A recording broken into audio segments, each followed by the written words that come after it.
bersama saya sekarang Puan Hajah Zarina binti Tajul Arus, mantan Guru Kanan Kemanusiaan SMK Bandar Baru Putra. Assalamualaikum Puan, apa khabar? Waalaikumsalam warahmatullahi. Alhamdulillah, khabar baik. Sebelum kita memulakan sesi bertemu ramah ini, kami daripada kumpulan Channel Putra ingin mengucapkan tahniah di atas kenaikan pangkat Puan menjadi penolong kanan co-curriculum di SMK Aminuddin Baki Cemong. Terima kasih. Boleh Puan kongsikan sedikit tentang pengalaman Puan sepanjang berkhidmat di sekolah ini? Boleh. Saya datang ke SMK Bandar Baru Putra pada tanggal 3 Mac 2021. Telah berkhidmat selama 3 tahun di sini.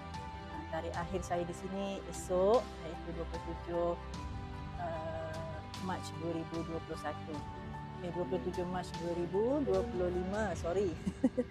Okey.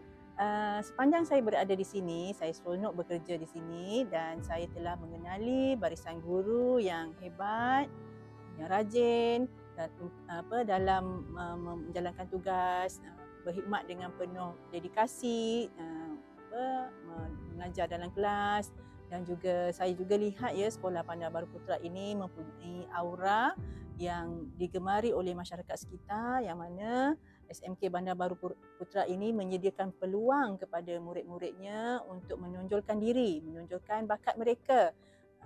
Sekolah Bandar Baru Putra ini telah merancang beberapa program yang boleh menonjolkan murid-murid ini ke hadapan. Salah satunya adalah seperti anda, Channel Putra. Ya, okey, itu saja. Apakah nasihat cikgu kepada pelajar-pelajar SMK Bandar Baru Putra ini?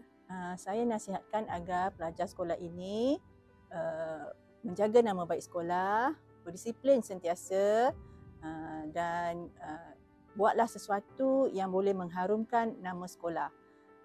Dan pesanan saya kepada anda semua, jika anda ingin menjadi bunga, jadilah bunga yang harum, mewangi. Jika anda ingin menjadi batu, jadilah batu permata yang mahal harganya, nilaiannya. Jika anda ingin menjadi pohon, jadilah pohon yang merendang, yang dapat menjadi teduhan kepada orang lain. Dan anda sebagai murid, sebagai pelajar, jadilah murid yang berjaya. Jadilah murid yang berguna, bukan sahaja kepada diri anda, malah masyarakat dan juga negara. Terima kasih Puan atas perkongsian Puan tadi. Sama-sama. Baiklah, bersama saya sekarang Saudari Winnie dari kelas 5 STEM 2, salah seorang pelajar daripada Puan Hajah Zarina. Salam sejahtera saudari. Boleh saya bertanyakan satu soalan? Ya, boleh. Okey. Apakah kata-kata yang ingin saudari sampaikan kepada Puan Hajah Zarina? Okey, saya nak berucap terima kasih banyak-banyak kepada Cikgu Zarina kerana memberi nasihat yang kita tahu tak dijual di kedai, dan terima kasih sangat-sangat sebab mengambil kita pelajar 5 STEM 2 sebagai anak murid cikgu dan mendidik kita tanpa pilih kasih. Saya berharap cikgu akan terus maju jaya dekat tempat baru cikgu. Okey. Terima kasih. Itu sahaja soalan dari saya. Terima kasih.